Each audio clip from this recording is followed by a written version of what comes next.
Okay, this one's called Psychiatrists in the Pharma Industry Are to Blame for the Current Epidemic of Mental Disorders by Intelligence Squared. This one might be interesting if you all wanted to go watch the whole thing. We're only going to do about the first few minutes of it.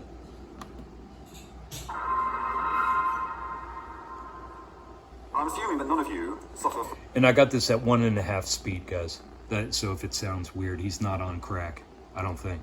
From social anxiety phobia, which apparently would mean that you would be anxious in a large crowd. But if you were, over the next hour and a half, to develop social anxiety phobia, what should you do? Should you take a pill? Should you go in for some psychotherapy? Or should you just pull up your socks?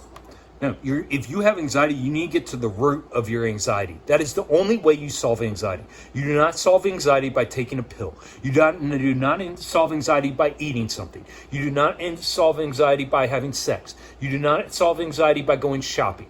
No, those are all just cover-ups, guys. If you have anxiety, there is a reason and you need to get to the root of it. Well, I have anxiety because the world's just crazy. Well, then fucking you need to figure it out. These are the questions that we'll be considering over the course of our debate. We're talking about an issue which is of great importance to society, but is in one way or another very important to all of us as individuals as well.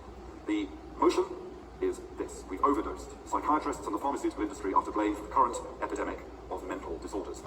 Psychiatrists and the pharmaceutical industry are to blame for the epidemic of mental illness, just like doctors are to blame for the epidemic of diseases.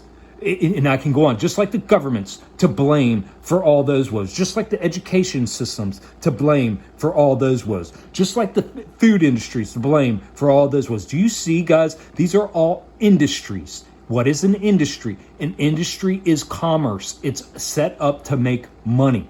It does not care about your health. It doesn't care about your well-being. In fact, they wouldn't exist if you were healthy and well. They exist because of the poisons that are being introduced to us. The same cocksuckers that are trying to give us the fucking answer are the same ones who caused the problem. You have all, I think, on your way in, cast a vote.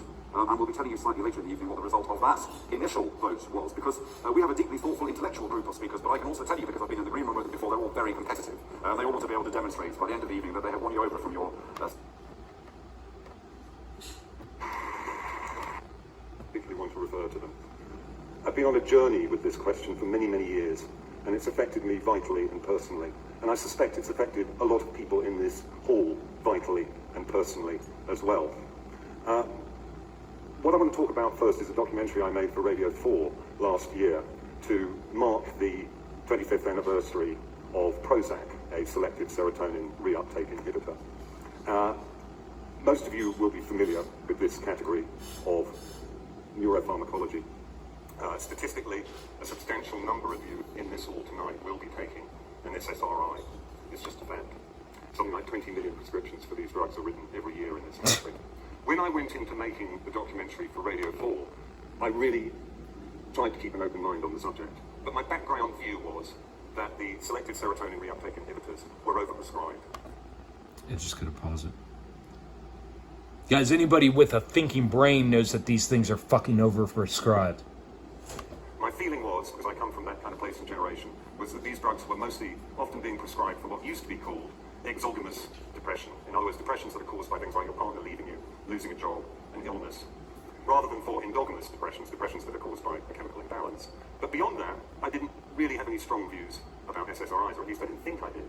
And what I discovered as I researched for this program, and as I talked to people, was that what I had assumed to be the causal mechanism for these drugs, which was that they rectified the low serotonin levels in people's brains that caused them to be depressed, that this causal mechanism had long since been disproved by medical science.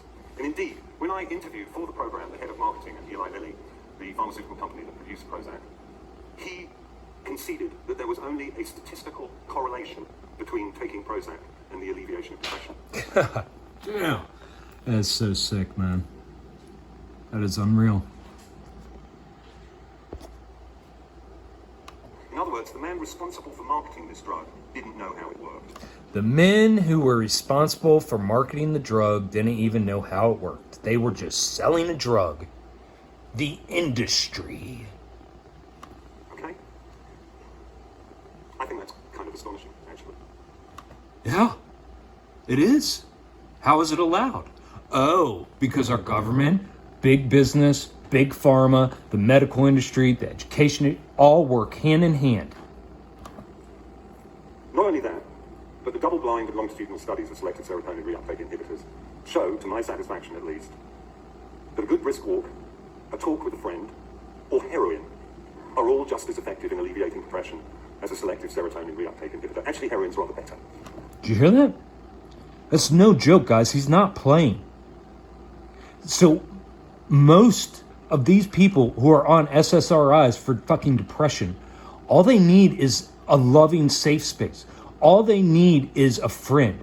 All they need is a shoulder to cry on. All they need is some healing. All they need is that kind of help. They don't need fucking these toxic, extremely poisonous drugs.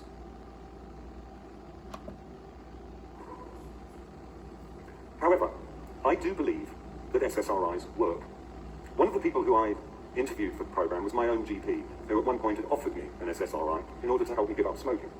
And I asked him why he prescribed them, and he said, I prescribe them because they work. I'm not interested as a medical practitioner in how they work. What matters to me is that they work. You hear that? They don't care. They don't give a fuck. This is the best Band-Aid I've ever seen. I'm putting this fucker on. Fair enough. I think that they are prescribed by the medical profession in good faith. I actually think I a lot of don't. people at Eli Lilly who make the drugs make them in good faith. I don't. Make a whole range of other psychopharmacological preparations. So in a way, I'm slightly challenging the terms of the debate. I don't think there is some evil cabal of big pharma types sitting there plotting to create... There most certainly is. There most certainly is. He's another one dragging his feet.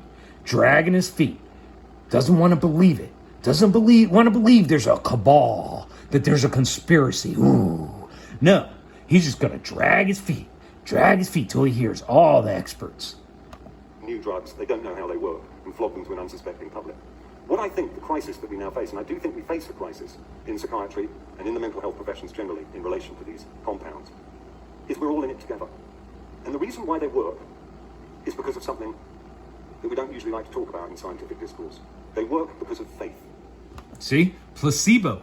Going back to placebo. People take a pill. It doesn't matter if it's a sugar pill. If their doctor says, this works for all of my patients, you're gonna love it.